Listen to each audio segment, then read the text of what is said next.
Nana aba Egyirba mechere owura ekokwenu ne hokafo akohia ahemafo a wo Ekumfi nana benyi wotoro esia mechere Ekumfi na hene hemba oda honano na ahemafo dwumza wozin de workọ apro na worboda wuredi kutia mprawinsi a amane modu Ekumfi na nana aba Egyirba okwae no ozinzem kakra kama oye ahemafo de se workọ apro na wo otufu no wi a wonsanso wonfadam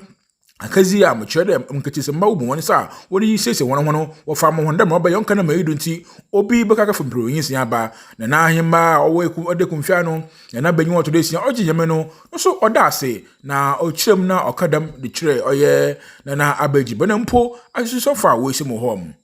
ewu wo ha bebre obrehe na adwen ne entafe do ofi honorable Ekwenu ani bibia we lebu Ekumfi ina odi ba bra ahemafo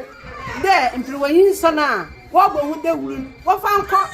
school o Ekumfi nyinara wo fa ngbo de wuru ma mpirwahin san onfi central region ha ma bi nka Ekumfi amen ye de na say yami sho ogbo hu ba o tu nkom na e biara yi sika bi to da mi jode amen nana aba Egyirba di twen kasado de maframe won hwem na won ko school na wo mombozin de wo batwe won afi wo ye mpem agora wozine ntam wa bra wondum bra wo de wozine mpem agora no na to twesere won de wo mombozin de nketese muntitiru nara obotima afo won buku nyanko na wo chima hwia za akwachi de mamba ya won ka ya azisozi za ma oman na mpo hun ebusuafo mente za na aba Egyirba mechere owura Ekwenu ne hokafo za o kan church school mfom mai concerning Mbroanyinsin. Since ya mejina hade ma oka che onina wonti na dachi bi wan waye ni daso bi wo ho be kwimada bi wo ho be tumpo wa be president lawyer ntuma no bebre na ye pede onina bibia be fun we prayer on free Ekumfi man ntimu nsam na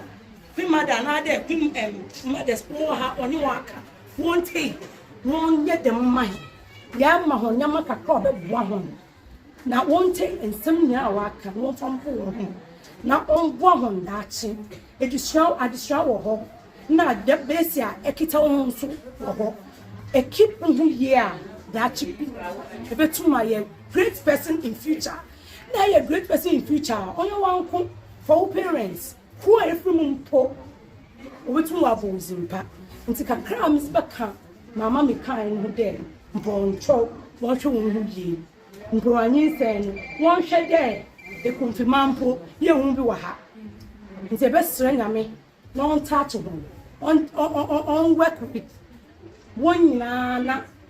on ninshira no mbra wondo. Wontum nshia de nkwechi ndu mpempenso na dachi bi wayemfaso ama wankasa mwebushia Ekumfi ma na Ghana manyina edanyame ase amen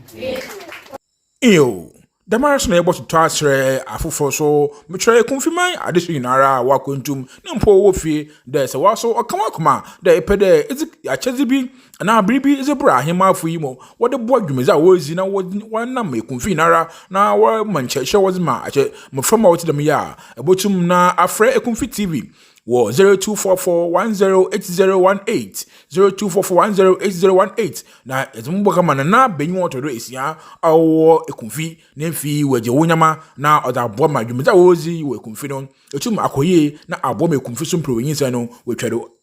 ye Ekumfi TV se ahwe he na wo subscribe to YouTube channel wo Ekumfi TV the maso follow me Facebook TikTok Instagram e wo Twitter Ekumfi TV e the maso bebre